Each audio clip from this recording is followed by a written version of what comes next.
이거 방송 중지시켜라. 미국 어느 여성의 사연을 두고 백악관에서 난리가 났습니다. 해당 여성의 사연은 이미 수많은 미국인들을 울리기 충분했는데요. 하지만 여기에 주한미군 네 글자가 섞여 있다는 이유로 백악관에서는 사안을 엄중하게 보고 있습니다. 도대체 어떤 연관이 있기에, 그리고 미국이 그렇게까지 진실을 감추려 하는 이유가 무엇인지 바로 알아보겠습니다. 경보음이 울린 건 생방송 준비가 막바지에 접어들던 순간이었습니다. 아니, 경보음은 아니었어요. 그냥 전화였습니다. 편집실 유리 너머로 앵커가 마이크 위치를 조정하고 있었고, 조명팀이 각도를 다시 맞추느라 사다리를 움직이고 있었으며, 나는 큐시트를 손에 든 채 PD석 뒤에 서서 화면 배치를 확인하고 있었어요. 주머니 안에서 진동이 울린 건 그 순간이었는데 손이 먼저 멈췄습니다. 벽면 시계를 봤어요. 생방송까지 12분이었습니다. 이 시각에 전화를 받는 일은 거의 없었어요. 발신자를 확인하는데 이상하게 시간이 걸렸는데 화면에 소피라는 이름이 떠 있었습니다. 딸이 이 시각에 전화를 거는 일은 더더욱 없었어요. 나는 그 사실 하나가 발걸음을 멈추게 만든다는 걸 느끼면서 복도로 나왔습니다. 유리문이 닫히자 편집실 소음이 한꺼번에 잘려나갔어요. 복도가 조용했는데 형광등이 머리 위에서 낮게 웅웅거리고 있었고 그 소리가 평소보다 크게 들렸습니다. 나는 전화를 받았어요. 소피의 목소리는 차분했습니다. 용기를 낸 것처럼 차분한 게 아니었어요. 이미 결론을 내린 사람이 그 결론을 전달하는 방식의 차분함이었는데 그 톤이 첫 마디를 듣기 전부터 뭔가 잘못됐다는 걸 먼저 알려주고 있었습니다. 소피가 말했어요. 아빠, 나 한국 영주권 신청하려고 해. 캐나다로 돌아갈 생각 없어. 나는 그 말을 듣고 잠깐 아무 말도 하지 않았습니다. 손에 들고 있던 큐시트가 구겨지고 있다는 걸 한참 뒤에야 알아챘어요. 형광등 소리가 여전히 낮게 깔렸고 복도 끝에서 누군가 뛰어가는 발소리가 들렸으며 나는 그 소리들을 들으면서 소피의 말이 실제로 일어난 일인지 확인하듯 그 문장을 머릿속에서 다시 돌렸습니다. 영주권, 돌아갈 생각 없어. 26년을 키운 딸이 서울에서 뿌리를 내리겠다는 말이 처음에는 실감이 나지 않았어요. 그런데 실감이 나지 않는다는 것 자체가 이미 무언가가 돌이킬 수 없이 움직이기 시작했다는 뜻이라는 걸 그 순간에는 알지 못했습니다. 나는 당장 돌아오라고 했어요. 목소리가 내 것이 맞는지 싶을 만큼 낯설게 나왔습니다. 아내를 잃은 뒤 3년 동안 소피가 유일한 가족이었는데 그 유일한 가족이 한국이라는 단어 뒤에 숨어버리고 있다는 느낌이 목소리를 흔들었어요. 소피는 잠깐 침묵했습니다. 그리고 말했어요. 아빠는 내가 한국에서 어떻게 사는지 한 번도 본 적 없잖아. 전화가 끊겼습니다. 나는 복도에 서서 끊긴 화면을 봤어요. 신호음도 없이 조용해진 화면이 이상하게 오래 눈에 걸렸습니다. 틀린 말이 아니었어요. 소피가 서울로 간 지 2년이 넘었는데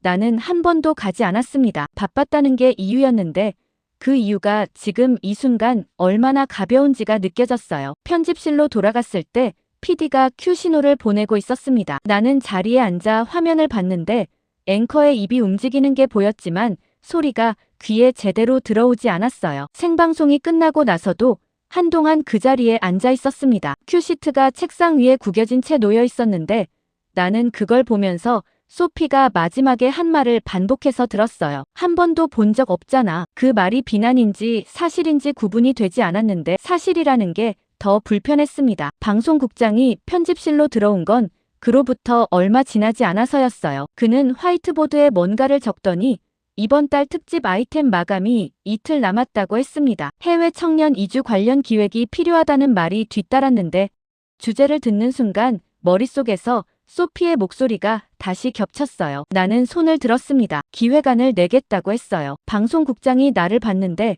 표정이 기대와는 거리가 있었습니다. 58세 베테랑 기자가 청년 이주 기획을 자청한다는 게 어색하게 읽혔을 거라는 걸 알았는데 나는 화이트보드 쪽으로 걸어가 제목을 직접 적었어요. 왜 외국 젊은이들은 한국에서 돌아오지 않는가? 편집실 안이 잠깐 조용해졌습니다. 누군가 낮게 웃는 소리가 들렸고 오래 함께 일해온 동료 하나가 K-팝 관광기 찍으러 가느냐고 했으며 다른 쪽에서는 그게 기획이 되겠냐는 말이 낮게 오갔어요. 나는 그 소리들을 들으면서 화이트보드에서 눈을 떼지 않았습니다. 방송국장이 팔짱을 끼더니 잠깐 생각하는 것 같았어요. 그리고 이틀 안에 출발할 수 있냐고 물었습니다. 나는 할 수 있다고 했어요. 대답이 내 입에서 나오고 나서야 내가 무슨 결심을 한 건지 정확하게 알아챘습니다. 취재라는 명분이었어요. 그러나 그 명분 뒤에 무엇이 있는지는 그 자리에서 꺼내볼 필요가 없었습니다. 한국의 현실을 직접 확인해서 딸이 틀렸다는 증거를 찾아내겠다는 것이었는데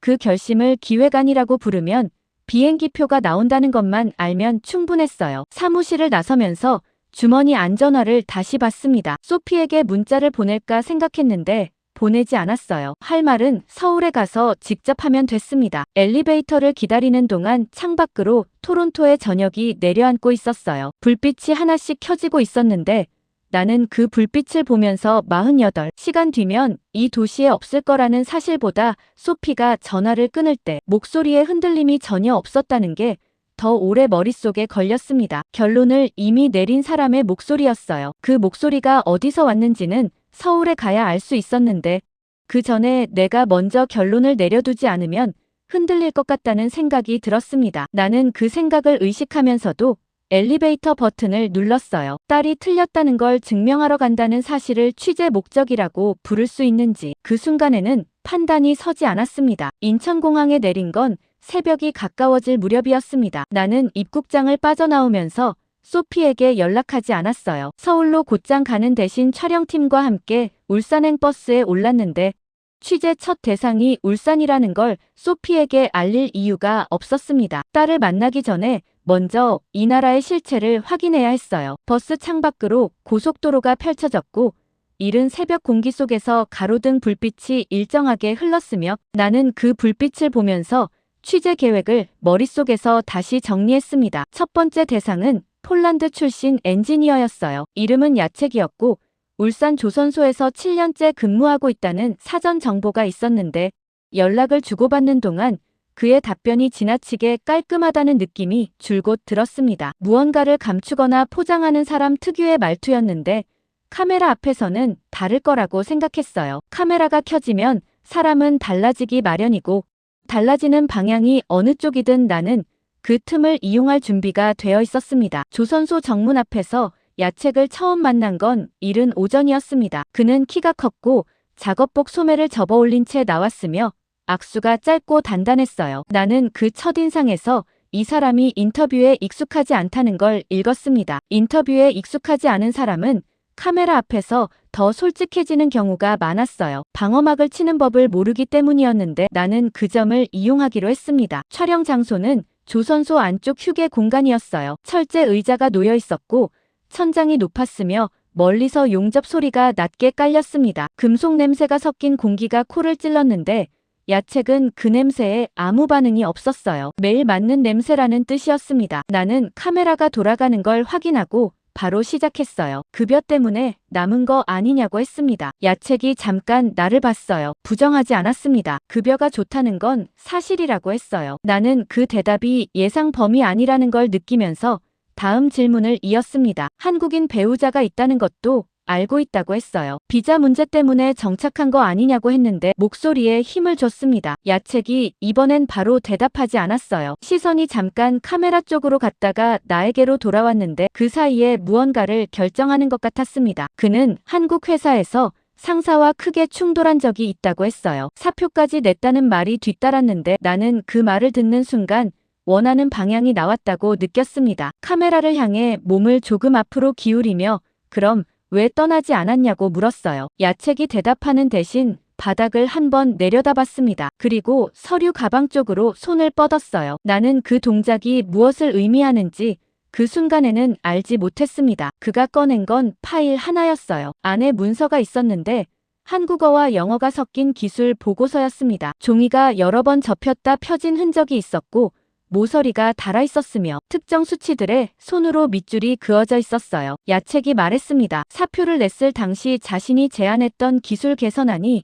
이 안에 있다고 했어요. 나는 파일을 받아들고 첫 장을 넘겼습니다. 선박 용접 공정에 관한 내용이었는데 수치들이 빽빽하게 적혀 있었고 특정 구간에 붉은 표시가 남아 있었어요. 야책이 말을 이었습니다. 회사가 이 안을 다시 검토했다고 했어요. 사표를 낸 뒤에 그렇게 됐다고 했는데 목소리가 담담했습니다. 나는 그 담담함이 이상하게 눈에 걸렸어요. 보통 이런 이야기를 하는 사람들은 억울했다거나 결국 인정받았다거나 하는 식으로 감정을 얻는데 야책은 그러지 않았습니다. 그냥 사실을 놓는 방식이었어요. 실제 선박 생산 라인에 이 방식이 적용됐다고 했습니다. 그리고 회사가 적용 이후 새 프로젝트를 자신에게 맡겼다고 했는데 그 말을 하면서도 자랑하는 기색이 없었어요. 나는 파일을 덮으며 유럽을 두고 한국에 남을 이유가 대체 뭐냐고 다시 물었습니다. 좀 더 직접적으로 몰아붙이는 방식이었어요. 야책이 잠깐 생각하다가 말했습니다. 한국이 편해서 남은 게 아니라고 했어요. 목소리가 낮았는데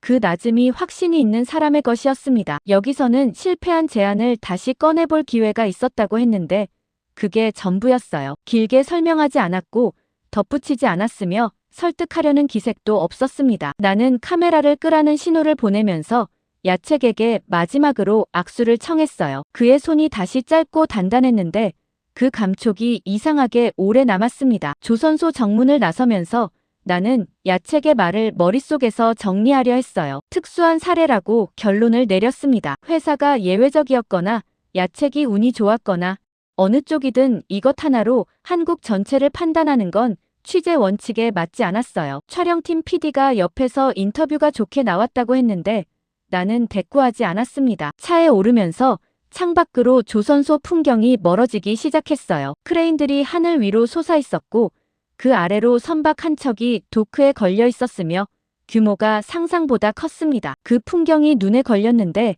이유를 설명하기 어려웠어요. 다음 취재지는 대전이었습니다. 인도 출신 AI 연구원이었는데 이번에는 반드시 한국의 단점을 찾아내겠다고 생각했어요. 야책의 마지막 말이 귓속에서 아직 지워지지 않았는데 그게 이상하게 불편했습니다. 실패한 제안을 다시 꺼내볼 기회가 있었다는 말이 어디선가 들어본 것 같은 느낌이 들었어요. 그 느낌이 어디서 오는 건지 차창 밖으로 울산의 풍경이 뒤로 물러나는 동안에도 알 수가 없었습니다. 울산에서 대전으로 넘어가는 일정이 바뀐 건 고속도로 위에서였습니다. 촬영팀 차량이 추월 차선을 달리고 있었는데 나는 조수석에서 다음 인터뷰 질문지를 검토하고 있었어요. 아르준이라는 이름의 인도 출신 연구원이었는데 사전 자료를 보면 볼수록 야책보다 더 공략하기 쉬운 대상이라는 느낌이 들었습니다. 외국인 차별, 언어 장벽, 수직적 조직 문화라는 키워드가 이미 사전 인터뷰에서 나온 상태였어요. 나는 그 키워드들을 질문지 위에 순서대로 배열하면서 이번엔 원하는 답을 받아낼 수 있겠다고 생각했습니다. 그 생각이 채 정리되기 전에 충격이 왔어요. 소리가 먼저였습니다. 금속이 금속을 치는 소리가 났고 차체가 한쪽으로 밀렸으며 나는 질문지를 손에 쥔 채 좌석에서 앞으로 쏠렸어요. 안전벨트가 가슴을 잡아당기는 감각이 왔고 타이어 소리가 길게 났으며 차가 방호벽 앞에서 멈췄습니다. 화물차였어요. 옆 차선에서 넘어온 화물차가 촬영 차량 측면을 충격하고 지나갔는데 차가 멈추고 나서야 숨을 한 번 내쉴 수 있었습니다. 인명피해는 없었어요. 촬영 감독이 뒷좌석에서 먼저 내렸고 나는 그 뒤를 따라 차 밖으로 나왔습니다. 공기가 차가웠어요. 고속도로 위에 바람이 불었고 지나가는 차들이 옆으로 속도를 줄이며 지나갔으며 나는 그 소리 속에서 적재함 쪽으로 걸어갔습니다. 문이 반쯤 열려 있었어요. 안을 들여다본 순간 손이 멈췄습니다. 카메라 케이스가 뒤집혀 있었고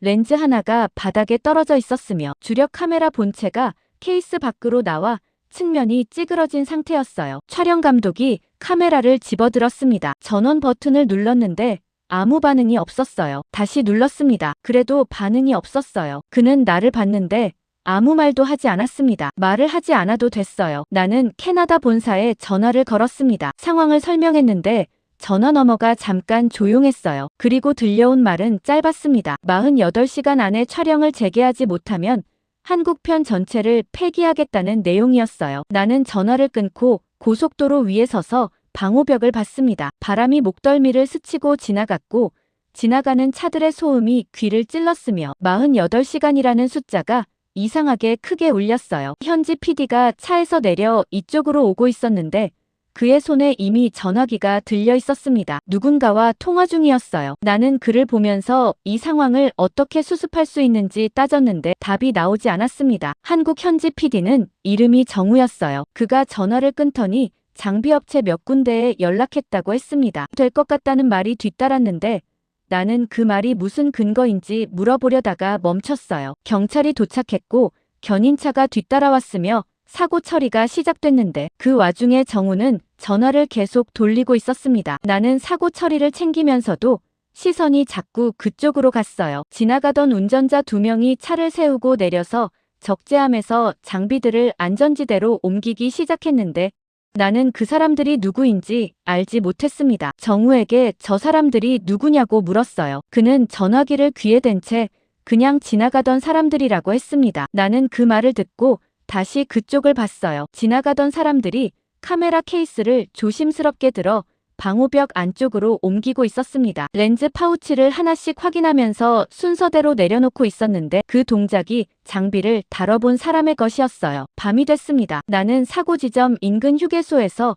정우가 전화를 마무리하는 걸 지켜봤어요. 그가 전화를 내리더니 부산 업체가 예비 카메라를 내주기로 했다고 했습니다. 서울에서 필요한 렌즈가 KTX로 내려온다는 말이 뒤따랐어요. 나는 그 말이 어느 정도 현실성이 있는지 판단하기 전에 처음 연락받은 지역 엔지니어가 새벽에 합류하겠다는 연락이 왔다는 말이 또 뒤따랐습니다. 나는 정우를 봤어요. 이 사람들이 다 어디서 나오는 거냐고 물었습니다. 정우가 말했어요. 아는 사람들이라고 했는데 목소리가 담담했습니다. 다음 날 아침이 됐을 때 예비 카메라가 와 있었어요. 렌즈도 맞춰져 있었고 지역 엔지니어가 장비를 점검한 상태였으며 촬영 감독이 테스트 영상을 확인하고 있었습니다. 나는 정우 옆으로 가서 이 사람들이 전부 당신 회사 직원이냐고 물었어요. 정우가 나를 봤습니다. 아니요 라고 했어요. 절반은 어제 처음 연락했다는 말이 뒤따랐는데 그 말이 끝나는 순간 나는 처음으로 아무 말도 하지 못했습니다. 촬영 감독이 카메라 이상 없다고 외치는 소리가 들렸는데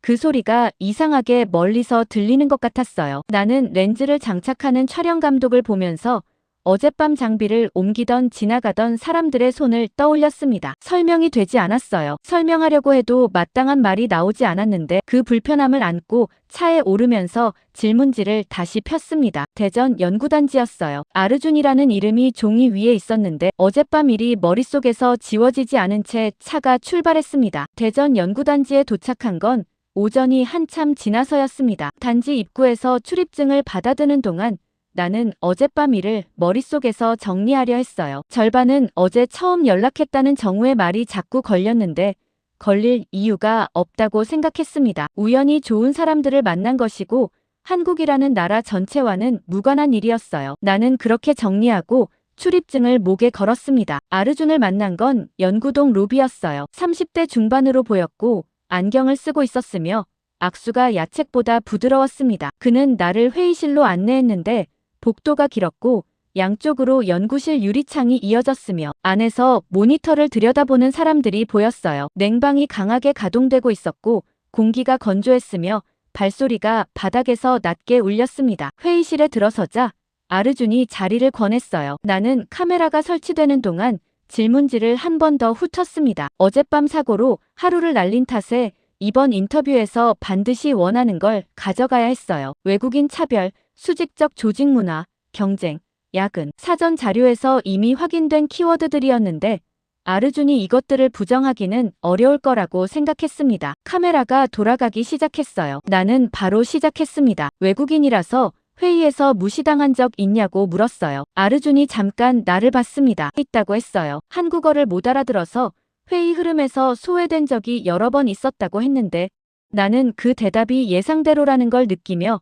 다음 질문으로 넘어갔습니다. 야근 문화가 힘들지 않냐고 했어요. 아르준이 고개를 끄덕였습니다. 처음에는 적응이 어려웠다고 했어요. 수직적인 구조도 인도와는 다르다고 했는데 목소리가 담담했습니다. 나는 그 담담함이 야책과 비슷하다는 걸 느꼈어요. 이상하게 감정이 실리지 않는 방식이었는데 그게 뭔가를 숨기고 있다는 뜻인지 아니면 그냥 그런 사람인지 그 순간에는 알 수 없었습니다. 나는 더 밀어붙였어요. 그 정도로 힘들었다면 인도로 돌아갈 생각을 한 적 있지 않냐고 했습니다. 아르준이 이번엔 바로 대답하지 않았어요. 시선이 테이블 위 어딘가로 갔다가 나에게 돌아왔는데 그 사이가 길었습니다. 그는 비행기를 예약한 적이 있다고 했어요. 나는 그 말을 듣는 순간 몸이 앞으로 기울었습니다. 언제냐고 물었어요. 아르준이 말했습니다. 한국에 온 지 1년쯤 됐을 때라고 했어요. 연구팀 회의에서 자신이 제안한 의료 인공지능 기술이 채택되지 않았고 한국어 때문에 이의를 제기하지도 못한 채 회의가 끝났다고 했습니다. 그날 밤 귀국 비행기를 예약했다고 했는데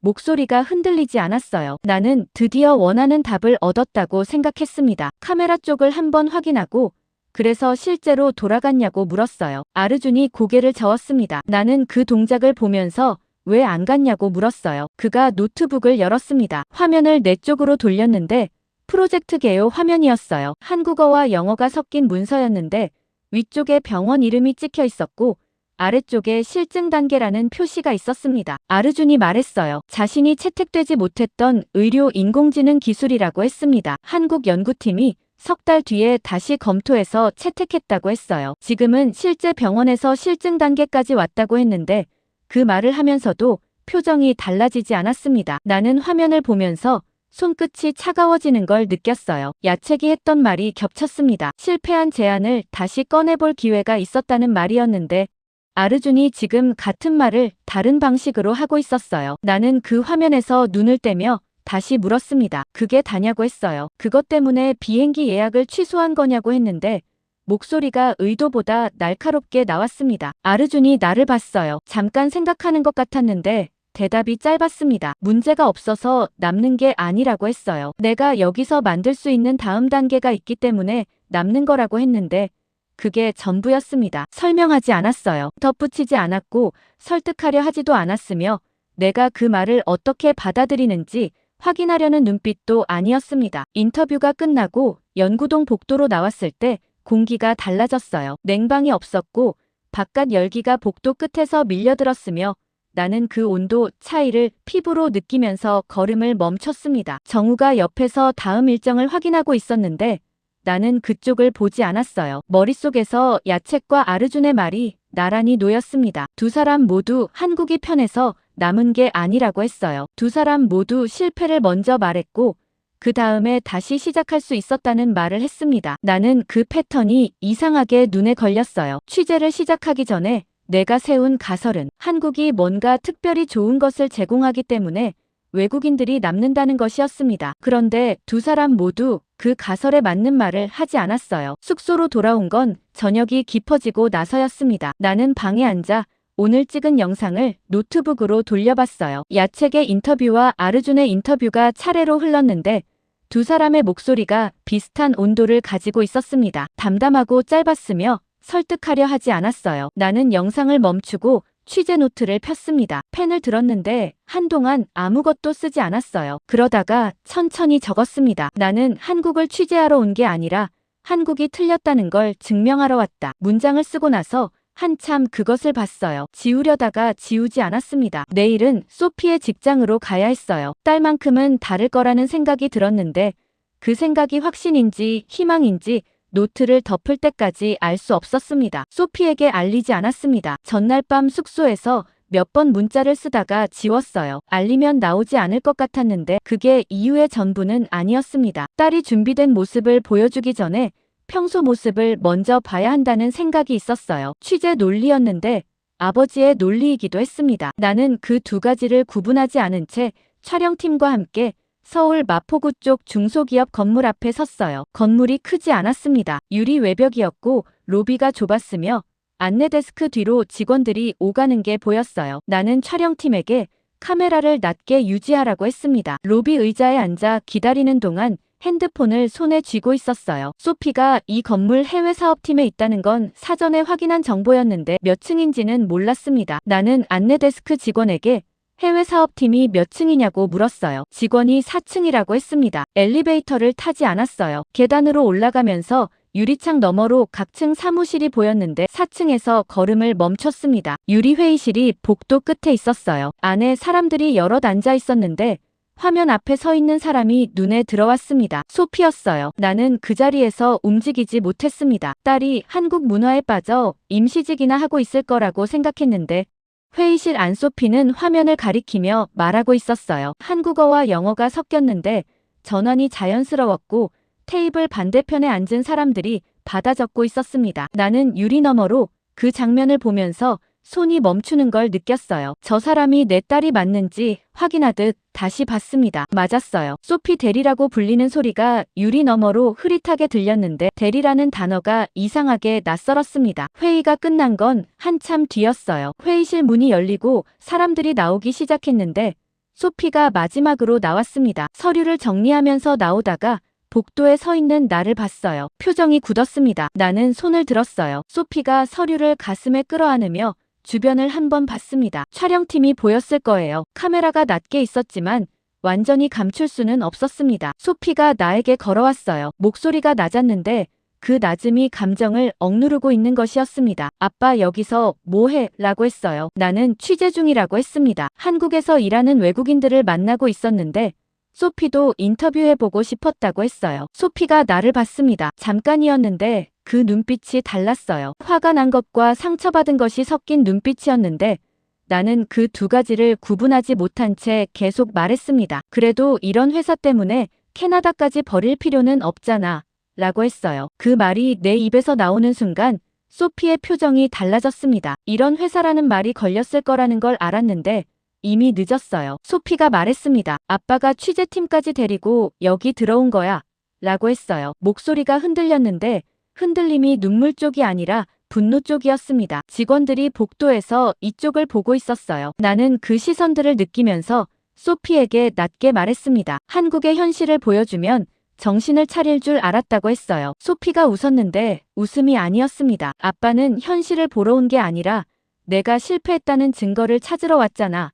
라고 했어요. 그 말이 복도에서 울렸는데 주변이 조용해졌습니다. 나는 반박하려 했어요. 그런데 말이 나오지 않았습니다. 소피가 서류를 다시 고쳐주더니 뒤를 돌아봤어요. 팀장님, 저 오늘 저녁 약속 취소할게요. 라고 했는데 목소리가 돌아와 있었습니다. 그리고 나를 보지 않은 채 걸어갔어요. 엘리베이터 문이 닫히는 소리가 났습니다. 나는 복도에 서서 그 소리를 들었어요. 직원들이 하나둘 시선을 거뒀는데 마지막으로 시선을 거둔 사람이 소피가 회의를 진행했던 회의실 쪽 직원이었습니다. 그 직원이 회의실로 들어가면서 문을 닫았어요. 유리 너머로 화면이 아직 켜져 있었는데 소피가 발표하던 자료가 그대로 남아 있었습니다. 해외 바이어 계약 조건이 정리된 화면이었어요. 나는 그 화면을 보면서 이런 회사라고 했던 말이 머릿속에서 다시 울렸습니다. 취재 대상들에게는 공정한 질문을 하면서 정작 딸에게는 이미 결론을 내려놓고 왔다는 사실이 처음으로 선명하게 보였어요. 정우가 옆에서 카메라를 내리겠냐고 물었는데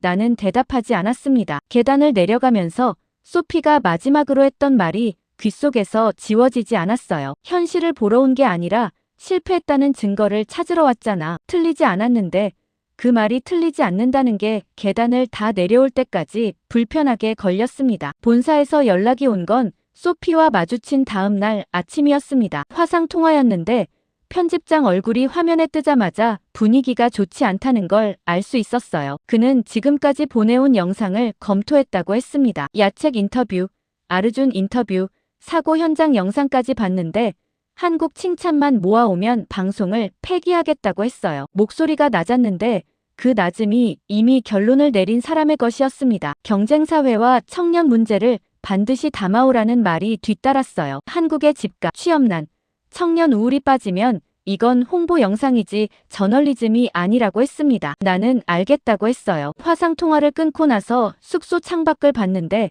서울 아침이 밝게 펼쳐져 있었습니다. 나는 그 풍경을 보면서 오히려 기회라는 생각이 들었어요. 본사가 원하는 것과 내가 원하는 것이 이번만큼은 같은 방향이었습니다. 한국의 단점을 찾아야 했어요. 취재 대상을 바꿨습니다. 야책도 아르준도 아닌 한국에서 살고 있는 한국 청년이었어요. 정우가 연결해준 사람은 도윤이라는 이름의 29살 청년이었는데 수십 번 취업에 탈락한 이력이 있었고 군복무 이후 뒤처졌다는 불안을 공개적으로 이야기하는 사람이라는 사전 정보가 있었습니다. 나는 그 정보를 읽으면서 이번엔 원하는 걸 가져올 수 있겠다고 생각했어요. 도윤을 만난 건 마포 쪽 작은 카페였습니다. 그는 나보다 먼저 와 있었는데 노트북을 펼쳐놓고 뭔가를 보고 있었어요. 카메라가 설치되는 동안 그는 노트북을 덮었는데 화면이 닫히기 직전에 표가 가득한 문서가 보였습니다. 나는 그게 무엇인지 묻지 않았어요. 인터뷰부터였습니다. 카메라가 돌아가기 시작하자 도윤은 예상보다 거침이 없었어요. 집값을 먼저 꺼냈습니다. 월세가 수입의 절반을 넘는다고 했는데 숫자를 구체적으로 말했어요. 취업 탈락 횟수도 숨기지 않았습니다. 30번이 넘는다고 했는데 말하면서 표정이 달라지지 않았어요. 군복무 후 복귀했을 때 동기들과의 격차가 느껴졌다는 말도 했습니다. 한국에서 사는 게 쉬운 줄 아느냐고 되물었는데 그 말에 날이 있었어요. 나는 그날을 받아내면서 계속 밀어붙였습니다. 그렇게 힘들면 왜 해외로 떠나지 않느냐고 했어요. 캐나다나 유럽으로 나가는 청년들도 많지 않냐고 했는데 질문이 끝나는 순간 도윤이 처음으로 말을 바로 잇지 않았습니다. 카페 안에서 커피 내리는 소리가 들렸어요. 나는 그 침묵이 뭔가를 감추고 있다는 신호라고 생각했는데 도윤이 입을 열었을 때 방향이 예상과 달랐습니다. 싫어서 욕하는 게 아니라고 했어요. 내가 계속 살아야 할 곳이니까 바뀌었으면 좋겠어서 욕하는 거라고 했는데 목소리가 낮았습니다. 설명하는 게 아니라 이미 오래 생각해온 말을 꺼내는 방식이었어요. 나는 그 말을 들으며 다음 질문을 찾으려 했는데 도윤이 먼저 움직였습니다. 노트북을 다시 펼쳤어요. 화면을 내 쪽으로 돌렸는데 아까 닫기 직전에 봤던 표가 가득한 문서였습니다. 청년 주거 정책 관련 자료였어요. 내일 공개 간담회가 있는데 거기서 직접 의견을 내기 위해 준비한 거라고 했습니다. 담당 공무원에게 개선안을 요구할 거라고 했는데 말하면서 표정이 달라지지 않았어요. 나는 그 화면을 보면서 잠깐 말이 나오지 않았습니다. 한국의 문제를 거침없이 말하는 사람이 동시에 그 문제를 바꾸기 위한 자료를 준비하고 있었어요. 그 두 가지가 같은 사람 안에 있다는 게 이상하게 맞아떨어지지 않았습니다. 인터뷰가 끝나고 카페를 나서면서 정우가 내일 간담회도 취재할 거냐고 물었어요. 나는 한다고 했습니다. 다음 날 간담회장은 구청 회의실이었어요. 도윤이 자료를 들고 앞줄에 앉아 있었는데 주변에 비슷한 또래 청년들이 여럿 있었습니다. 담당 공무원이 발표를 시작했는데 도윤이 중간에 손을 들었어요. 마이크를 잡더니 자신이 준비한 개선안을 꺼냈습니다. 목소리가 낮았는데 또렷했어요. 수치를 들었고 사례를 댔으며 질문이 아니라 요구였습니다. 주변 청년들이 하나둘 자료를 꺼내 토론에 참여하기 시작했어요. 공무원이 답변을 적기 시작했습니다. 나는 카메라 뒤에서 그 장면을 보면서 한국인들이 자기 나라를 거칠게 비판하면서도 동시에 바꾸려 움직이는 장면을 처음으로 목격하고 있다는 걸 느꼈어요. 완벽해서 버티는 나라라는 가설이 이 회의실 안에서 소리 없이 지워지고 있었는데 그 가설을 내가 먼저 세웠다는 사실이 이상하게 불편하게 걸렸습니다. 숙소로 돌아와 취재 노트를 폈어요. 야책과 아르준과 도윤의 이름이 차례로 적혀 있었는데 세 사람 모두 한국이 좋아서 남거나 버틴다고 말하지 않았습니다. 나는 그 사실을 노트에 적으려다가 펜을 내려놓았어요. 적고 나면 인정하는 게 되는 것 같았는데 인정하기 전에 먼저 소피를 만나야 했습니다. 며칠째 연락이 없었어요. 문자를 보냈는데 답이 없었고 전화를 했는데 받지 않았으며 나는 그 침묵이 어디서 오는 건지 알고 있었습니다. 알고 있다는 게 더 불편했어요. 창밖으로 서울의 밤이 내려앉고 있었는데 도윤이 간담회장에서 마이크를 잡던 손이 머릿속에서 지워지지 않았습니다. 소피에게 연락이 닿은 건 며칠이 지나서였습니다. 문자에 답이 없었고 전화는 계속 끊겼으며 나는 그 침묵이 길어질수록 이상하게 조급해지는 걸 느꼈어요. 취재 일정이 남아있었는데 머릿속이 일정 쪽으로 가지 않았습니다. 정우가 다음 취재 대상 연락처를 건넸는데 나는 그걸 받아들고 한참 동안 내려다봤어요. 부산이었습니다. 캐나다인 식당 주인이었는데 그쪽으로 내려가기 전에 소피를 먼저 만나야 한다는 생각이 좀처럼 가시지 않았습니다. 소피가 퇴근하는 시각을 알고 있었어요. 사전에 확인한 정보가 아니라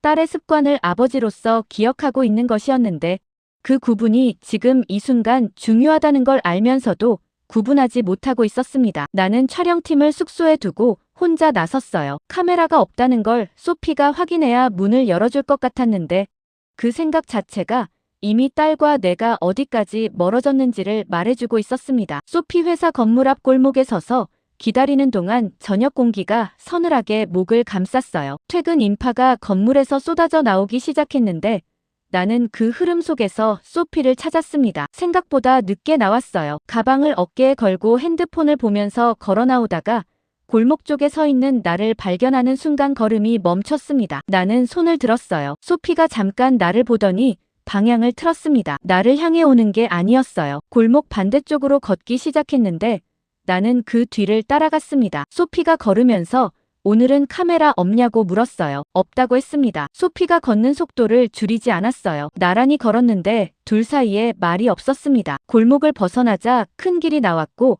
차 소리가 커졌으며 가로등이 하나씩 켜지기 시작했어요. 나는 그 불빛들이 켜지는 걸 보면서 말을 고르고 있었는데 골랐다기보다 참고 있던 말이 먼저 나왔습니다. 내 엄마가 살아있었다면 가족을 두고 한국에 남겠다는 선택을 절대 이해하지 못했을 거라고 했어요. 그 말이 내 입에서 나오는 순간 소피의 걸음이 멈췄습니다. 나는 그 멈춤을 보면서 말이 잘못 나왔다는 걸 알았는데 이미 늦었어요. 소피가 나를 봤습니다. 표정이 굳어 있었는데 눈빛이 달랐어요. 화가 난 것보다 깊은 곳에 있는 무언가가 올라오는 눈빛이었는데 나는 그게 무엇인지 알아채기 전에 소피가 핸드폰을 꺼냈습니다. 화면을 몇 번 두드리더니 재생 버튼을 눌렀어요. 나는 그 화면을 보면서 무엇이 나올지 몰랐습니다. 목소리가 흘러나왔어요. 아내의 목소리였습니다. 나는 그 소리를 듣는 순간 숨이 멈추는 것 같았어요. 3년 만에 듣는 목소리였는데 녹음 상태가 좋았습니다. 잡음이 없었고 목소리가 선명했으며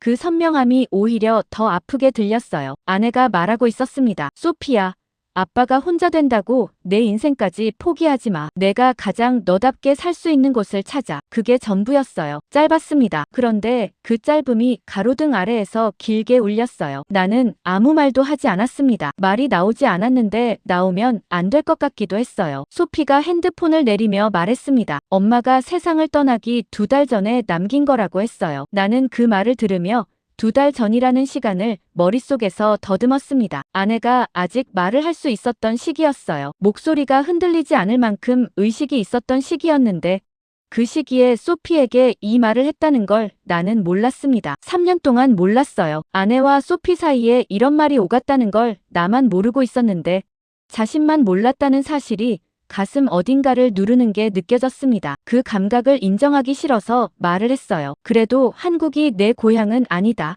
라고 했습니다. 그 말이 나오는 순간 스스로도 이게 마지막 버팀이라는 걸 알았어요. 논리가 아니었습니다. 버티는 것이었는데 버티는 이유가 딸을 위해서인지 나를 위해서인지 그 순간에는 구분이 되지 않았어요. 소피가 나를 오래 봤습니다. 말이 없었는데 그 침묵이 이상하게 무거웠어요. 그러다가 말했습니다. 난 고향을 버린 적 없어. 라고 했어요. 아빠가 내가 선택한 삶을 인정하지 않았던 거야. 라는 말이 뒤따랐는데 목소리가 흔들리지 않았습니다. 흔들리지 않는다는 게 이 말을 오래 준비해왔다는 뜻이었어요. 소피가 돌아섰습니다. 나는 그 뒷모습을 봤어요. 가로등 불빛 아래에서 멀어지는 걸 봤는데 부르지 않았습니다. 부를 말이 없었어요. 말이 없다는 게 졌다는 의미가 아니라는 걸 알면서도 그 자리에 서 있는 게 이상하게 무거웠습니다. 차 소리가 커졌다가 작아졌고 가로등 아래로 지나가는 사람들이 있었으며 나는 그 흐름 속에서 혼자 서 있었어요. 숙소로 돌아온 건 한참 뒤였습니다. 방에 들어서자 냉방 공기가 한꺼번에 밀려왔어요. 나는 재킷을 벗지 않은 채 의자에 앉았습니다. 노트북이 책상 위에 있었는데 열지 않았어요. 창밖으로 서울의 밤이 내려앉아 있었고 불빛이 층층이 쌓여 있었으며 그 불빛들 어딘가에 소피가 있었습니다. 나는 그 불빛들을 보면서 아내의 목소리를 다시 들었어요. 귓속에서 지워지지 않았습니다. 소피야, 아빠가 혼자 된다고 내 인생까지 포기하지 마. 아내가 그 말을 소피에게 했다는 건 나에게도 하고 싶었다는 뜻이라는 생각이 들었어요. 혼자 되는 게 두려워서 딸을 붙들려 했다는 걸 아내는 알고 있었던 거라는 생각이 뒤따랐는데 그 생각이 맞는지 틀리는지 확인할 방법이 없었습니다. 확인할 방법이 없다는 게 오히려 더 불편하게 걸렸어요. 노트북을 열었습니다. 한국 취재 영상 파일들이 정리되어 있었어요. 야책의 인터뷰, 아르준의 인터뷰, 사고 현장 영상, 도윤의 간담회 장면들이 날짜별로 늘어서 있었는데 나는 그것들을 보면서 삭제 버튼 위에 커서를 올렸습니다. 그런데 누르지 않았어요. 커서가 그 위에 멈춰 있었는데 손이 움직이지 않았습니다. 야책이 파일을 꺼내던 손이 머릿속에서 겹쳤어요. 아르준이 노트북 화면을 돌리던 장면이 겹쳤습니다. 도윤이 간담회장에서 마이크를 잡던 모습이 겹쳤어요. 세 사람 모두 한국이 좋아서 남은 게 아니라고 했는데 세 사람 모두 다음 단계가 있어서 남는다고 했습니다. 나는 그 말들이 나란히 놓이는 걸 보면서 딸을 데려오겠다는 처음의 목적이 정말 딸을 위한 것이었는지 처음으로 진지하게 의심하기 시작했어요. 두려웠던 건 딸이 한국에 남는다는 사실이 아니라 딸이 나 없이도 잘 살 수 있다는 사실이었을지도 모른다는 생각이 들었는데 그 생각이 들어오는 순간 커서가 삭제 버튼에서 벗어나 있었습니다. 영상 파일들이 그대로 남아 있었어요. 나는 그 파일들을 보면서 내일 부산으로 내려가야 한다는 걸 알고 있었습니다. 캐나다인 벤이라는 사람을 만나야 했는데 이번에는 어떤 답을 원하는지 출발하기 전에 먼저 정해두지 않기로 했어요. 그 결심이 맞는 건지 창밖 불빛들이 흔들리지 않는 채로 서울의 밤 안에 있었습니다. 부산으로 내려가는 KTX 안에서 나는 창밖을 봤습니다. 논과 산이 교차하며 뒤로 물러났고 하늘이 낮게 깔려 있었으며 열차 진동이 발밑으로 일정하게 올라왔어요. 정우가 옆자리에서 다음 취재 자료를 검토하고 있었는데 나는 그쪽을 보지 않았습니다. 어젯밤 일이 머릿속에서 정리되지 않은 채 부산으로 가고 있었어요. 소피의 뒷모습이 자꾸 눈에 걸렸는데 그걸 지우려 할수록 오히려 선명해지는 게 이상했습니다. 아내의 목소리도 마찬가지였어요. 귓속에서 지워지지 않았는데 지우려 하지 않기로 했습니다. 열차가 부산역에 들어서자 공기가 달라지는 게 느껴졌어요. 짠 냄새가 섞여 있었고 습도가 올라갔으며 사람들의 말투가 달랐습니다. 나는 그 변화를 피부로 느끼면서 플랫폼으로 나왔어요. 벤을 만나기로 한 곳은 부산 남포동 쪽 골목 안이었습니다. 식당이라고 했는데 골목 입구에서부터 냄새가 났어요. 된장과 생선이 섞인 냄새였는데 캐나다에서는 맡을 수 없는 종류의 냄새였습니다. 나는 그 냄새를 맡으며 골목 안으로 들어갔어요. 식당 간판이 한국어로만 적혀 있었는데 문 앞에 남자가 서 있었습니다. 50대 초반으로 보였고 앞치마를 두르고 있었으며 팔에 문신이 있었어요. 벤이었습니다. 그는 악수를 먼저 내밀었는데 손에서 생선 냄새가 났어요. 나는 그 냄새를 맡으며 악수를 받았습니다. 식당 안으로 들어서자 좁았어요. 테이블이 5개였고 천장이 낮았으며 벽에 메뉴판이 손으로 쓴 한국어로 빼곡했습니다. 나는 자리에 앉으면서 이 공간이 관광객을 위한 곳이 아니라는 걸 바로 읽었어요. 카메라가 설치되는 동안 벤이 국물 냄비를 들고 주방에서 나왔는데 익숙한 손이었습니다. 이 부엌을 오래 쓴 사람의 손이었어요. 카메라가 돌아가기 시작하자 나는 질문을 시작했습니다. 한국 정착 성공담을 예상하고 왔다고 했어요. 맞냐고 물었습니다. 벤이 나를 봤어요. 잠깐이었는데 그 눈빛이 달랐습니다. 웃지 않았어요. 첫 가게가 폐업했다고 했습니다. 나는 그 말을 듣고 몸이 앞으로 기울었어요. 언제냐고 물었습니다. 벤이 말했어요. 한국에 온 지 3년째 되던 해라고 했습니다. 가게를 차렸는데 손님이 없었다고 했어요. 한국어를 못했고 동네 사람들과 소통이 안 됐으며 결국 문을 닫았다고 했습니다. 보증금까지 날렸다는 말이 뒤따랐는데 목소리에 감정이 실리지 않았어요. 오래된 일을 사실로 전달하는 방식이었는데 그 방식이 야책과 아르준과 닮아 있었습니다. 나는 그 닮음이 이상하게 눈에 걸렸어요. 귀국 비행기표를 샀냐고 물었습니다. 벤이 고개를 끄덕였어요. 샀다고 했습니다. 출국 전날까지 짐을 다 쌌다고 했어요. 나는 그럼 왜 안 갔냐고 물었습니다. 벤이 잠깐 국물 냄비 쪽을 봤어요. 그리고 말했습니다. 출국 전날 건물주가 왔다고 했어요. 밀린 임대료를 밀어주겠다고 했다는 말이 뒤따랐는데 나는 그 말을 듣고 잠깐 멈췄습니다. 건물주가 왜 그랬냐고 물었어요. 벤이 말했습니다. 자신도 처음에는 이유를 몰랐다고 했어요. 나중에 알고 보니 건물주가 가게 음식을 좋아했다고 했는데 그 말을 하면서 처음으로 작게 웃었습니다. 그게 전부가 아니었어요. 단골들이 새 가게 자리를 함께 찾아줬다는 말이 뒤따랐습니다. 나는 단골들이라는 말을 들으며 손님이 없어서 문을 닫았다고 했던 말을 떠올렸어요. 손님이 없었던 가게에 단골이 있었다는 게 맞지 않았습니다. 그 말을 하자 벤이 고개를 끄덕였어요. 손님이 없었던 게 아니라 충분하지 않았던 거라고 했습니다. 그 적은 손님들이 단골이 됐고 그 사람들이 새 자리를 함께 찾아줬다고 했는데 말하면서 표정이 달라지지 않았어요. 나는 그 담담함을 보면서 한국 사람들이 특별히 착해서 남은 거냐고 물었습니다. 벤이 나를 봤어요. 잠깐이었는데 그 눈빛이 질문의 방향을 읽고 있는 것 같았습니다. 그는 사기당할 뻔한 일이 있었다고 했어요. 새 가게 자리를 계약하는 과정에서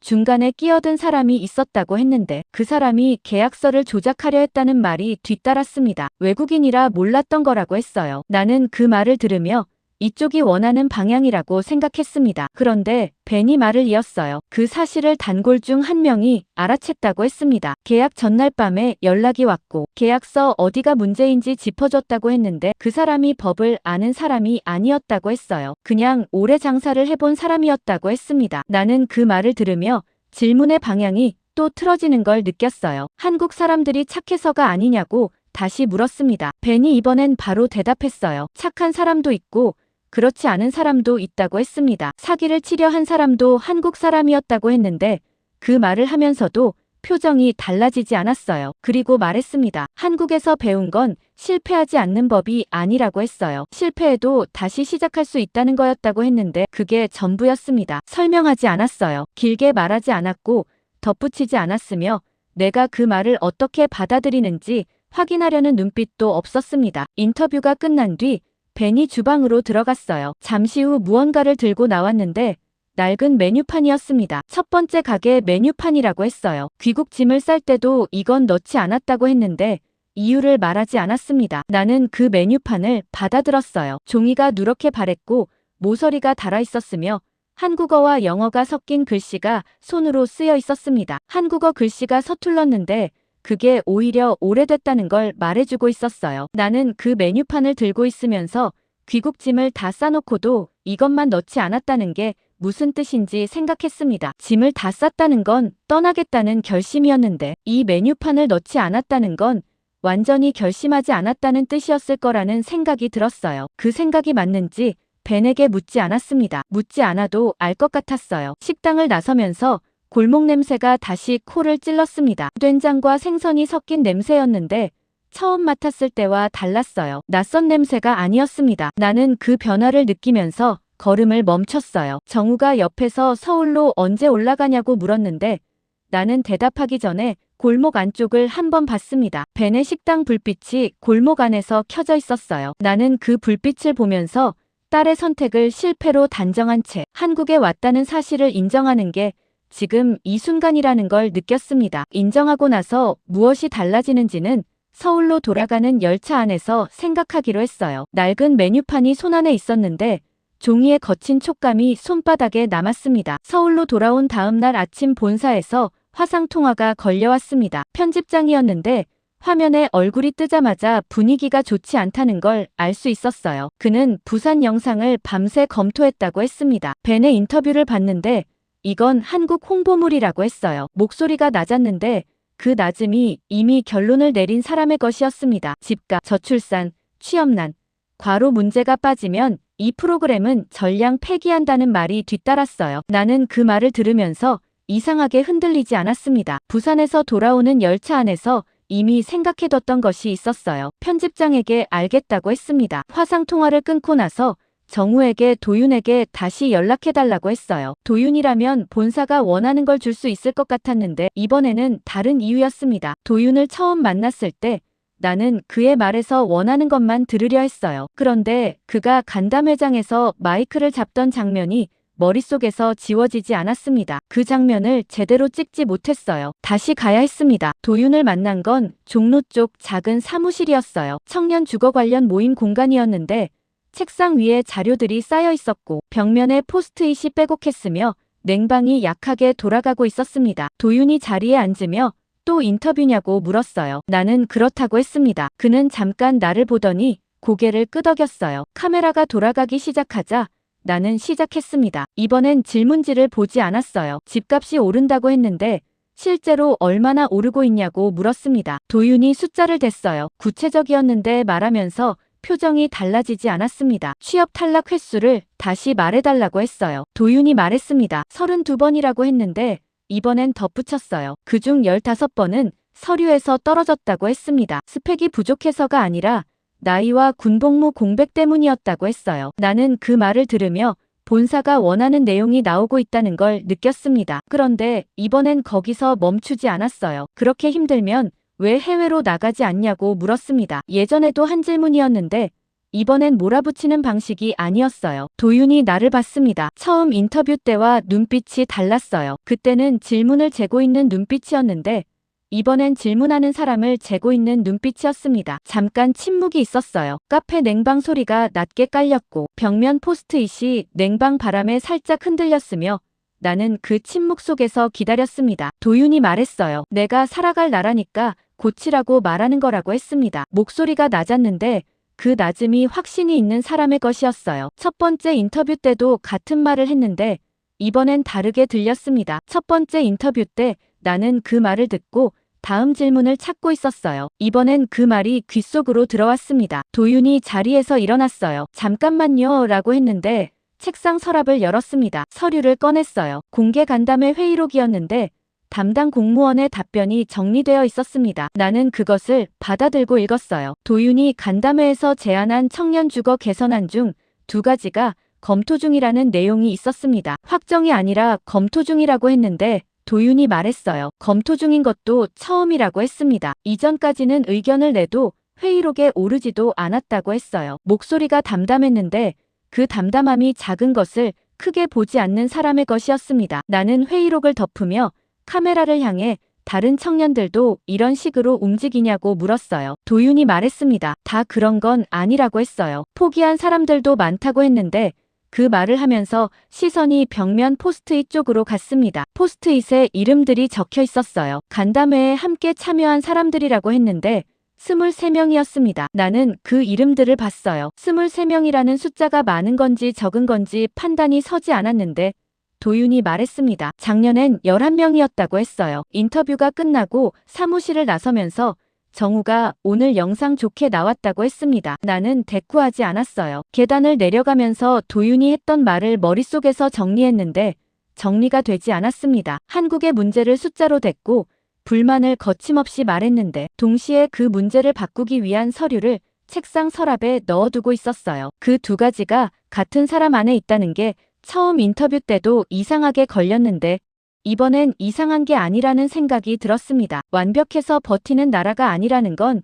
이미 알고 있었어요. 그런데 완벽하지 않아도 바꾸려는 사람들이 있다는 것과 완벽해서 남는다는 것은 전혀 다른 이야기였는데 내가 처음에 세운 가설이 처음부터 질문이 잘못된 것이었다는 생각이 건물 밖으로 나서는 순간 들었습니다. 저녁 공기가 서울거리에 깔려 있었어요. 나는 그 공기 속에서 숙소로 돌아가는 대신 잠깐 걸었습니다. 한국이 그렇게 좋으면 왜 한국인들은 불행하냐는 질문이 머릿속에서 맴돌았어요. 그 질문이 처음부터 틀렸다는 걸 도윤의 서랍 속 회의록이 말해주고 있었는데 틀린 질문을 들고 사람들을 만나왔다는 사실이 이상하게 오래 걸렸습니다. 숙소로 돌아와 노트북을 열었어요. 편집장에게 보낼 중간 보고를 써야 했는데 첫 문장이 나오지 않았습니다. 한국의 문제를 담았다고 쓰려다가 멈췄어요. 담기는 했는데 그게 전부가 아니었습니다. 도윤의 회의록이 화면 위에 놓여 있었는데 23명이라는 숫자가 눈에 걸렸어요. 작년엔 11명이었다는 말이 그 숫자 옆에 붙어 있었는데 나는 그 2 숫자를 보면서 첫 문장 대신 다른 것을 썼습니다. 취재 노트였어요. 한국이 좋으냐고 물어서는 안 됐다. 왜 여기에 자신의 다음을 걸었냐고 물었어야 했다. 문장을 쓰고 나서 한참 그것을 봤어요. 소피에게도 같은 질문을 한 번도 하지 않았다는 사실이 그 문장 아래에서 올라왔는데 그 사실이 올라오는 순간 내일 소피의 원룸문을 두드리러 가야 한다는 걸 알았습니다. 소피의 원룸 주소는 2년 전에 받아뒀던 것이었습니다. 이사를 한 번 했다는 걸 알고 있었는데 새 주소를 따로 묻지 않았어요. 물어볼 타이밍을 놓쳤다기보다 물어보지 않았다는 게 맞았습니다. 딸이 서울에서 어디에 사는지를 모른다는 사실이 2년 동안 불편하게 걸렸는데 그 불편함을 해결하려 하지 않았어요. 나는 정우에게 소피 연락처를 통해 주소를 확인해달라고 부탁했습니다. 정우가 잠깐 나를 봤는데 아무 말하지 않고 전화를 들었어요. 주소가 도착한 건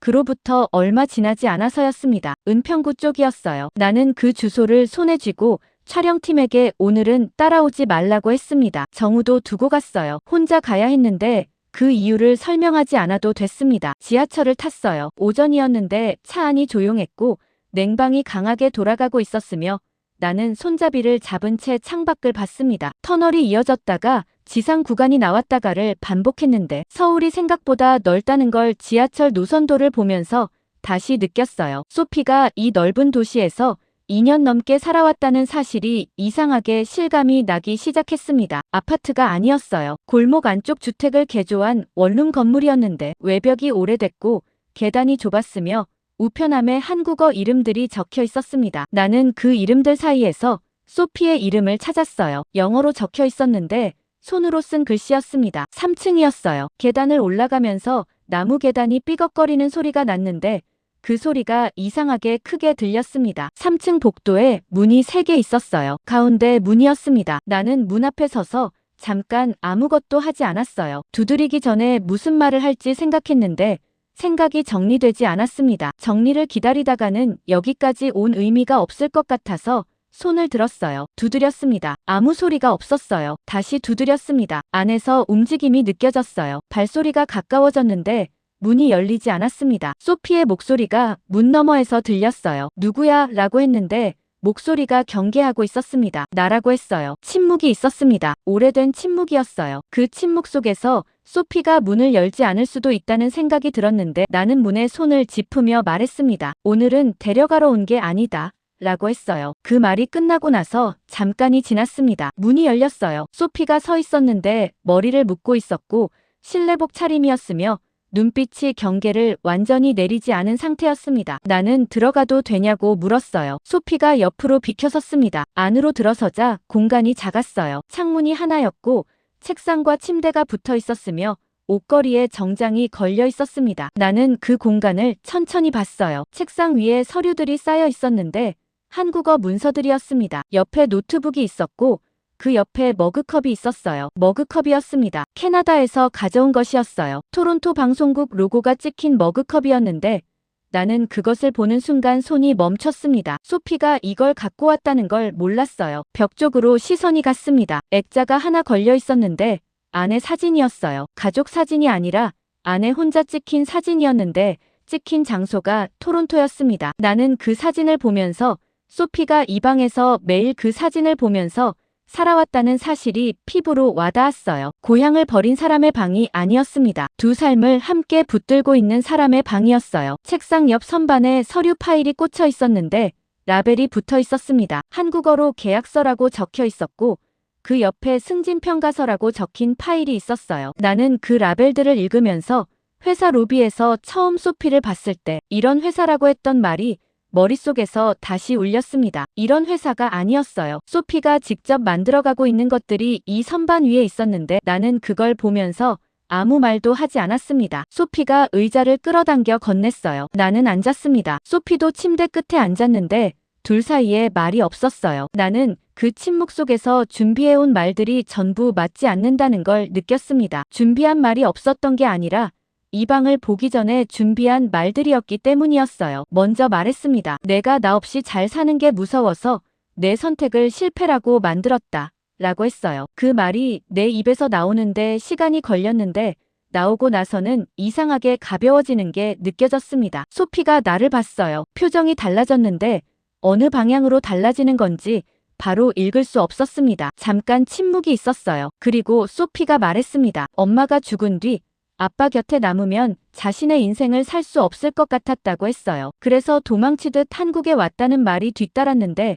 목소리가 낮았습니다. 나는 그 말을 들으며 도망치듯이라는 단어를 머릿속에서 되씹었어요. 소피가 한국을 선택한 게 한국 때문만이 아니었다는 걸 그 단어가 말해주고 있었는데 그 사실을 2년이 넘도록 몰랐습니다. 나는 돌아오라는 말을 삼켰어요. 목까지 올라왔는데 삼켰습니다. 대신 물었어요. 여기서 행복하냐고 했습니다. 소피가 잠깐 창밖을 봤어요. 창밖으로 골목 지붕들이 보였는데 서울 하늘이 낮게 깔려 있었습니다. 소피가 말했어요. 힘들어도 내가 선택한 삶이야. 라고 했습니다. 그 말이 끝나는 순간 방 안 공기가 달라지는 게 느껴졌어요. 싸움이 끝난 게 아니었습니다. 그런데 설득이 아닌 방식으로 끝났는데 그 방식이 뭔지 그 순간에는 이름을 붙일 수 없었어요. 나는 자리에서 일어나면서 머그컵을 다시 봤습니다. 토론토 방송국 로고가 찍힌 그 머그컵이 소피의 책상 위에서 서울의 아침을 맞아왔다는 사실이 이 방을 나서는 순간에야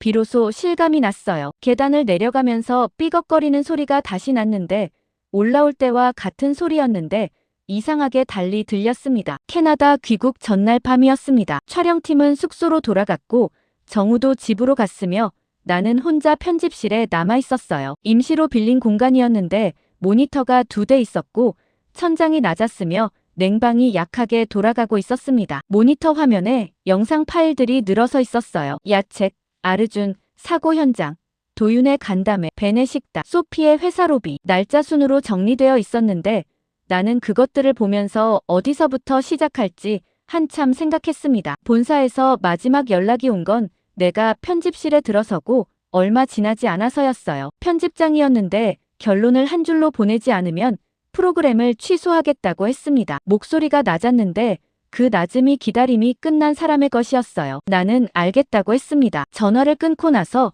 모니터 앞에 앉았어요. 야책의 인터뷰 파일을 열었습니다. 처음부터 재생했어요. 야책이 파일을 꺼내는 장면이 나왔는데 나는 그 장면을 보면서 처음 그 자리에서 내가 무엇을 기대하고 있었는지를 떠올렸습니다. 한국의 단점을 말해주기를 기대했어요. 그런데 야책은 단점을 숨기지 않았습니다. 상사와 충돌했다고 했고 사표까지 냈다고 했어요. 단점을 말했는데 거기서 끝나지 않았습니다. 파일을 멈추고 아르준 인터뷰를 열었어요. 아르준이 귀국 비행기를 예약했다고 말하는 장면이었는데 나는 그 장면을 처음 찍을 때와 다른 눈으로 봤습니다. 그때 나는 드디어 원하는 답을 얻었다고 생각했는데 화면 속 아르준의 눈빛이 그 생각이 틀렸다는 걸 이미 말하고 있었어요. 비행기를 예약했다는 말 다음에 노트북을 여는 손이 망설이지 않았습니다. 도윤 파일로 넘어갔어요. 간담회 영상이었는데 도윤이 마이크를 잡는 장면에서 잠깐 멈췄습니다. 그 장면을 처음 봤을 때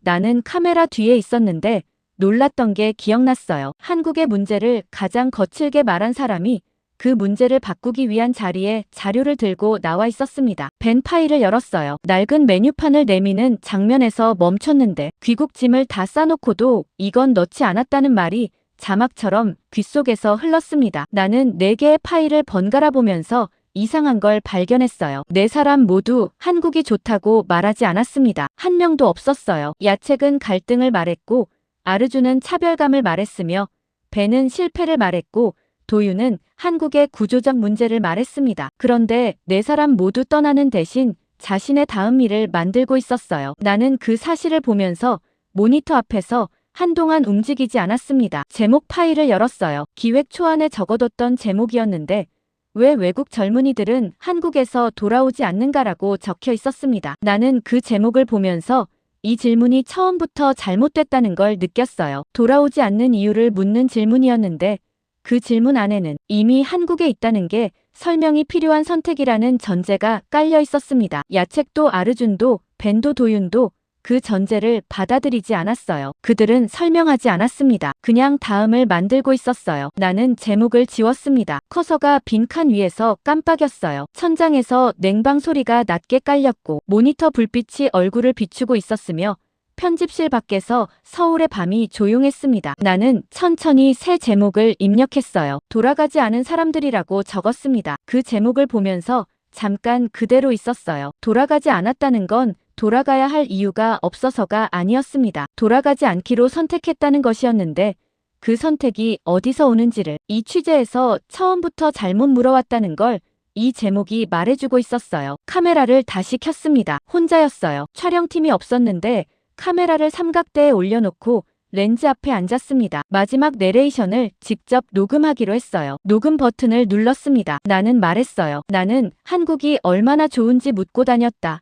라고 했습니다. 하지만 질문부터 틀렸다. 라는 말이 뒤따랐어요. 이 사람들이 왜 이곳에 자신의 미래를 걸었는지를 물었어야 했다. 라고 했는데 말하면서 소피가 머릿속에서 겹쳤습니다. 야책의 파일, 아르준의 노트북, 벤의 메뉴판, 도윤의 회의록이 차례로 스쳐갔는데 그것들 사이에 소피의 원룸벽에 걸린 안에 사진이 있었어요. 소피도 그 답 중 하나였습니다. 녹음을 멈췄어요. 편집실이 조용해졌는데 냉방 소리만 낮게 깔렸습니다. 나는 카메라를 끄면서 모니터를 봤어요. 돌아가지 않은 사람들이라는 제목이 화면 위에 있었는데 그 제목 아래에 5개의 영상 파일이 늘어서 있었습니다. 야책, 아르준, 벤, 도윤, 그리고 소피의 회사 로비에서 찍힌 영상이었어요. 소피의 영상을 열었습니다. 유리 회의실 안에서 화면을 가리키며 말하는 장면이었는데 나는 그 장면을 찍을 때 딸이 틀렸다는 증거를 찾고 있었습니다. 화면 속 소피는 그 사실을 몰랐어요. 그냥 회의를 하고 있었습니다. 나는 그 장면을 오래 봤어요. 취재 대상이었던 딸 역시 그 답 중 하나였다는 사실이 모니터 불빛 아래에서 선명해지고 있었는데 편집실 밖에서 서울의 밤이 창문 너머로 조용히 깔려 있었습니다. 토론토에 돌아온 건 이른 아침이었습니다. 공항에서 방송국으로 곧장 갔어요. 짐을 숙소에 두지 않았는데 최종 시사회가 오후에 잡혀 있었고 그 전에 편집본을 한 번 더 확인해야 했습니다. 방송국 복도가 낯설게 느껴졌어요. 2년 넘게 다닌 복도였는데 서울에서 돌아온 첫날이라는 게 공기에서 읽혔습니다. 냉방이 강하게 돌아가고 있었고 형광등이 일정하게 켜져 있었으며 사람들이 오가는 소리가 들렸는데 한국에서 들었던 소리들과 달랐어요. 다른 게 나쁜 게 아니었는데 이상하게 낯설었습니다. 편집본을 확인하는데 2시간이 걸렸어요. 야책에서 시작해서 아르준, 사고 현장, 도윤의 간담회, 벤의 식당, 소피의 회사 로비 그리고 내가 직접 녹음한 마지막 내레이션까지 순서대로 봤는데 중간에 멈추지 않았습니다. 처음부터 끝까지 보는 동안 잘라내야 할 부분이 없었어요. 잘라내면 거짓말이 되는 구조였습니다. 시사회실은 방송국 5층에 있었어요. 나는 편집본 파일을 들고 계단을 올라갔습니다. 엘리베이터 대신 계단을 택한 건 특별한 이유가 없었는데 올라가는 동안 야책이 했던 말이 머릿속에서 흘렀어요. 실패한 제안을 다시 꺼내볼 기회가 있었다는 말이었습니다. 시사회실 문을 열자 간부들이 이미 자리에 앉아 있었어요. 편집장이 상석에 있었고 그 옆에 프로그램 책임자가 있었으며 임원 2명이 양쪽에 앉아 있었습니다. 나는 자리에 앉으며 파일을 연결했어요. 화면이 켜지기 시작했는데 시사회실 안이 조용해졌습니다. 야책의 목소리가 먼저 흘러나왔어요. 나는 화면을 보지 않았습니다. 간부들의 표정을 봤어요. 야책이 갈등을 말하는 장면에서 편집장이 고개를 끄덕였습니다. 그런데 야책이 파일을 꺼내는 장면에서 표정이 멈췄어요. 아르준이 귀국 비행기를 예약했다는 말이 나오자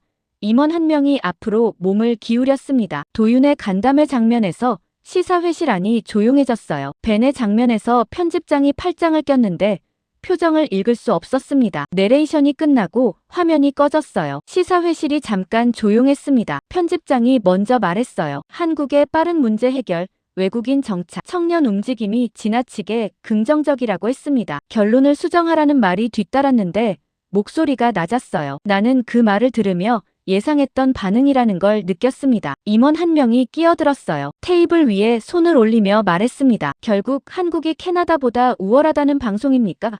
라고 했는데 목소리에 힘이 실려 있었어요. 나는 글을 봤습니다. 잠깐이었는데 그 질문이 어디서 오는 건지 알 수 있었어요. 같은 질문이었습니다. 내가 한국에 가기 전에 가지고 있던 것과 같은 질문이었는데 그때 내가 그 질문이 틀렸다는 걸 모르고 있었던 것처럼 지금 이 사람도 모르고 있었어요. 나는 파일을 열었습니다. 편집본이 아닌 다른 파일이었어요. 원본 영상들이었는데 잘라낸 부분들이 포함된 것이었습니다. 화면을 틀었어요. 야책이 갈등을 말하는 장면이 나왔습니다. 상사와 충돌했다고 했고 사표까지 냈다는 말이 나왔어요. 나는 거기서 멈추지 않고 계속 틀었습니다. 아르준이 회의에서 무시당했다는 장면이 나왔어요. 한국어를 몰라서 이의를 제기하지 못했다는 말이 나왔습니다. 도윤이 집값과 취업 탈락 숫자를 말하는 장면이 나왔어요. 벤이 사기당할 뻔했다는 장면이 나왔습니다. 나는 영상을 멈추고 간부들을 봤어요. 시사회실 안이 조용했습니다. 이 영상들을 잘라낸 게 아니라고 했어요. 편집본에 전부 담겨 있다고 했습니다. 한국의 집값, 경제, 저출산 문제도 삭제하지 않았다고 했어요. 편집장이 나를 봤습니다. 표정이 굳어 있었는데 말이 없었어요. 나는 화면을 바꿨습니다. 야책이 파일을 꺼내는 장면이 나왔어요. 아르준이 노트북을 내 쪽으로 돌리는 장면이 나왔습니다. 도윤이 간담회장에서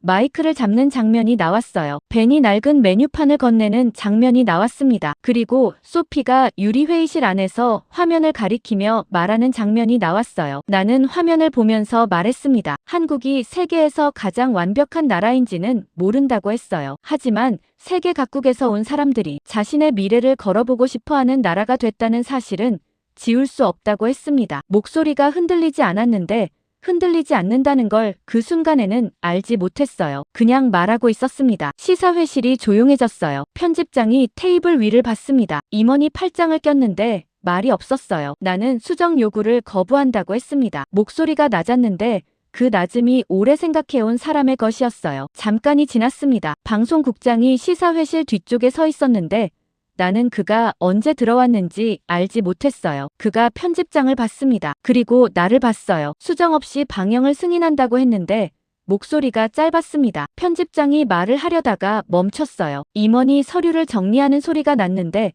그 소리가 이상하게 크게 들렸습니다. 시사회실을 나서면서 복도 창밖으로 토론토의 오후가 보였어요. 하늘이 높았고 구름이 없었으며 빛이 건물 유리에 반사되고 있었습니다. 나는 그 빛을 보면서 소피에게 문자를 보내야겠다는 생각이 들었어요. 방송이 나간다는 말이 아니었습니다. 다른 말이었는데 엘리베이터를 기다리는 동안 어떤 말인지 정확히 정리되지 않았어요. 엘리베이터가 열렸습니다. 나는 그 안에 서면서 한국에서 가져온 것들을 머릿속에서 하나씩 꺼냈어요. 야채의 파일, 아르준의 노트북 화면, 벤의 메뉴판 촉감, 도윤의 회의록, 소피의 원룸벽에 걸린 아내 사진이었는데 그것들 중에서 가장 오래 남는 게 무엇인지 엘리베이터 문이 닫히는 순간에도 알 수 없었습니다. 방송 당일 나는 편집실에서 혼자 실시간 반응을 보고 있었습니다. 모니터 한쪽에는 방송 화면이 흘렀고 다른 쪽에는 시청자 반응 페이지가 열려 있었으며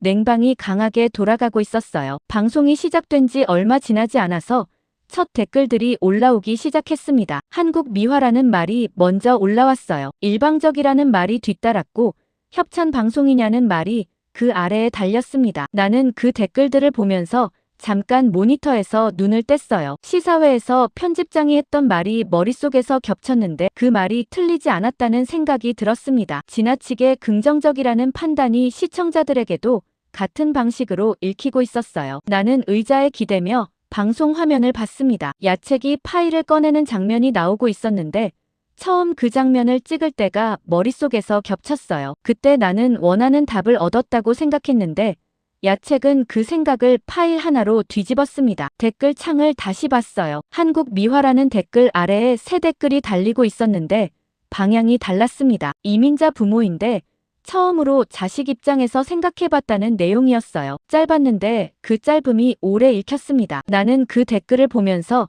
모니터에서 눈을 떼지 않았어요. 방송 화면에서 아르준이 노트북을 내 쪽으로 돌리는 장면이 나왔습니다. 댓글창에 새 글이 올라오는 속도가 빨라지기 시작했어요. 방송 후반부였는데 소피의 이야기가 나오기 시작하는 시점이었습니다. 나는 그 타이밍을 알고 있었는데 댓글창을 보면서 화면을 보지 않았어요. 소피가 유리 회의실 안에서 말하는 장면이 나오고 있을 거라는 걸 알고 있었는데 그 장면을 다시 보는 것보다 그 장면을 보는 사람들의 반응을 보는 게 더 중요한 것 같았습니다. 댓글 창이 바뀌기 시작했어요. 속도가 달라졌는데 방향이 달랐습니다. 고향을 떠났다고 가족을 버린 게 아니었다는 내용이었어요. 짧은 문장이었는데 그 아래에 같은 방향의 댓글들이 쌓이기 시작했습니다. 우리 딸의 선택도 처음으로 이해해보려 한다는 내용이 올라왔어요. 캐나다에 정착한 한국인 부모라는 말이 붙어 있었는데 그 사람의 딸이 어디에 있는지는 적혀 있지 않았습니다. 나는 그 댓글들을 읽으면서 이 방송이 한국 특집이 아닌 방향으로 흘러가고 있다는 걸 느꼈어요. 부모와 이주 세대의 이야기로 읽히고 있었는데 그게 내가 의도한 것인지 아닌지 그 순간에는 판단이 서지 않았습니다. 방송국 서버에 메시지가 쌓이고 있다는 알림이 뜬 건 방송이 끝나고 얼마 지나지 않아서였어요. 담당자에게 확인해달라고 했는데 잠시 후 전화가 왔습니다. 메시지 수가 예상을 넘어서고 있다고 했어요. 이메일과 방송국 공식 채널 양쪽으로 동시에 들어오고 있었는데 해외에서 오는 것들이 많다는 말이 뒤따랐습니다. 나는 전화를 끊고 모니터를 봤어요. 댓글 창이 계속 올라가고 있었는데 한국어와 영어가 섞여 있었습니다. 해외에서 자녀를 키우는 부모들의 사연이었어요. 자식이 다른 나라에서 살겠다고 할 때 처음에는 반대했다는 내용들이었는데 방송을 보고 나서 처음으로 그 선택이 실패가 아닐 수 있다는 생각을 했다는 말들이 이어졌습니다. 나는 그것들을 읽으면서 소피에게 연락해야 한다는 걸 알았어요. 방송 링크를 보내는 건 간단했는데 그 링크 앞에 뭐라고 쓸지가 문제였습니다. 또 내 삶을 내 방식대로 설명한 것 같아 미안하다고 썼어요. 문장을 쓰고 나서 한참 그것을 봤습니다. 삭제하려다가 보냈어요. 전송하고 나서 모니터를 보지 않았습니다. 편집실 창밖으로 토론토의 밤이 내려앉고 있었는데 나는 그 어둠을 보면서 소피가 언제 답할지 계산하려다가 멈췄어요. 계산하는 게 맞지 않는다는 걸 느꼈습니다. 답이 오든 안 오든 기다리는 것 외에 할 수 있는 게 없었어요. 편집실이 조용했는데 냉방 소리만 낮게 깔렸습니다. 방송국 서버 메시지가 계속 쌓이고 있다는 알림이 다시 떴는데 나는 그것을 닫았어요. 모니터의 댓글 창 대신 빈 문서를 열었습니다. 커서가 깜빡였는데 아무것도 쓰지 않았어요. 쓸 게 없었는데 쓸 수 없었던 게 아니라 지금은 쓰는 게 아닌 것 같았습니다. 기다리는 시간이었어요. 핸드폰이 울린 건 한참 뒤였습니다. 소피였어요. 문자였는데 짧았습니다. 이번에는 설명한 게 아니라 제대로 봐줬잖아 라고 적혀 있었어요. 나는 그 문장을 읽고 핸드폰을 내려놓지 않았습니다. 한참 그것을 봤어요. 제대로 봐줬다는 말이 어디서 오는 건지 생각했는데 소피의 원룸이 머릿속에서 겹쳤습니다. 토론토 방송국 로고가 찍힌 머그컵이었어요. 안에 사진이었습니다. 선반 위 계약서와 승진평가서 파일이었어요. 나는 그것들이 차례로 겹치는 걸 보면서 한국에서 취재한 것이 결국 한 나라가 아니라 딸이 선택한 미래였다는 사실이 편집실 냉방 소리 속에서 선명하게 들어왔습니다. 핸드폰을 들었어요. 소피에게 답을 보내려다가 멈췄습니다. 대신 다른 파일을 열었어요. 아내의 음성 파일이었는데 3년 만에 처음으로 편집실에서 들었습니다. 소피야, 아빠가 혼자 된다고 내 인생까지 포기하지 마. 목소리가 흘러나오는 동안 창밖 토론토의 불빛이 흔들리지 않은 채 켜져 있었어요. 나는 그 불빛을 보면서 아내가 이미 알고 있었던 것들이 지금 이 순간 내가 닿은 곳과 같은 곳이었다는 생각이 들었는데 그 생각이 맞는지 확인할 방법은 없었습니다. 확인하지 않아도 됐어요. 음성 파일이 끝났습니다. 편집실이 다시 조용해졌는데 냉방 소리가 여전히 낮게 깔렸어요. 나는 소피에게 답을 보냈습니다. 고맙다고 했어요. 그 두 글자가 전부였는데 그것으로 충분했습니다. 몇 달이 지났습니다. 토론토에 겨울이 일찍 왔어요. 11월 중순이었는데 창밖으로 눈이 내리고 있었고 바람이 유리창을 낮게 울렸으며 나는 거실에서 크리스마스 장식 상자를 꺼내고 있었습니다. 매년 이 시기에 꺼내는 상자였는데 아내가 살아있을 때부터 써오던 것이었어요. 상자 안에 장식들이 있었는데 꺼내다가 손이 멈췄습니다. 소피가 어렸을 때 함께 만든 별 모양 장식이었어요. 종이를 오려 붙인 것이었는데 가장자리가 삐뚤었고 색이 바랬으며 소피의 이름이 크레용으로 적혀 있었습니다. 나는 그것을 손에 들고 한참 봤어요. 혼자 이 장식들을 꺼내는 게 올해로 3번째였는데 3번 모두 같은 상자에서 같은 장식들을 꺼냈고 3번 모두 소피의 이름이 적힌 별을 마지막으로 들었습니다. 그 사실이 이상하게 이번엔 다르게 느껴졌어요. 핸드폰이 울렸습니다. 소피였어요. 영상통화였는데 나는 장식을 내려놓고 받았습니다. 소피의 얼굴이 화면에 떴는데 머리를 묶고 있었고 뒤로 서울의 낮 풍경이 보였어요. 창밖이 밝았는데 토론토는 눈이 내리고 있었습니다. 같은 시간에 다른 계절이 있었어요. 소피가 말했습니다. 이번엔 내가 캐나다 갈게 라고 했어요. 나는 그 말을 듣고 잠깐 소피의 얼굴을 봤습니다. 항공권을 알아보겠다는 말이 뒤따랐는데 나는 소피를 멈춰 세웠어요. 잠깐 이라고 했습니다. 소피가 말을 멈췄어요. 나는 핸드폰을 들고 다른 손으로 노트북을 열었습니다. 화면을 소피 쪽으로 돌렸어요. 이미 예약된 항공권 화면이었는데 인천행이었습니다. 출발일이 열흘 뒤였어요. 소피가 화면을 보더니 잠깐 말이 없었습니다. 그러다가 웃었어요. 또 취재라도 있어? 라고 물었는데 목소리에 장난기가 있었습니다. 나는 울산의 야책한테 다시 인사하고 싶고 부산의 밴도 보고 싶다고 했어요. 소피가 그거 핑계잖아 라고 했는데 웃음이 남아있었습니다. 나는 대꾸하지 않았어요. 핑계라는 걸 알고 있었는데 그걸 부정하지 않았습니다. 영상통화를 끊고 나서 거실 창밖을 봤어요. 눈이 계속 내리고 있었는데 바람이 잦아들었고 유리창이 조용해졌으며 거실 바닥에 장식 상자가 열린 채 놓여 있었습니다. 나는 상자를 닫지 않은 채 방으로 들어가 여행 가방을 꺼냈어요. 서울에 갈 때와 달랐습니다. 그때는 카메라가 있었고 취재 노트가 있었으며 딸이 틀렸다는 걸 증명하겠다는 결심이 가방 안에 있었어요. 이번엔 카메라가 없었습니다. 취재 노트도 없었어요. 가방 안에 넣을 것들을 고르다가 소피의 별 모양 장식을 집었어요. 가장자리가 삐뚤고 색이 바란 것이었는데 나는 그것을 가방 안에 넣었습니다. 설명하지 않아도 됐어요. 출국 당일 방송국에서 연락이 왔습니다. 후배 기자였는데 새 한국 기획을 맡아달라는 내용이었어요. 목소리가 기대에 차 있었는데 나는 잠깐 생각했습니다. 공항 출국장 앞이었어요. 사람들이 오가고 있었고 캐리어 바퀴 소리가 바닥에서 울렸으며 안내방송이 천장에서 낮게 흘렀습니다. 나는 못한다고 했어요. 후배가 잠깐 침묵했는데 이유를 묻지 않았습니다. 나는 전화를 끊고 출국장으로 들어갔어요. 비행기 안에서 소피에게 문자를 보냈습니다. 이번에는 한국을 평가하러 가는 게 아니라 내가 사는 곳을 아빠로서 보러 간다 라고 썼어요. 전송하고 나서 핸드폰을 내려놓았는데 창밖으로 토론토의 불빛이 멀어지기 시작했습니다.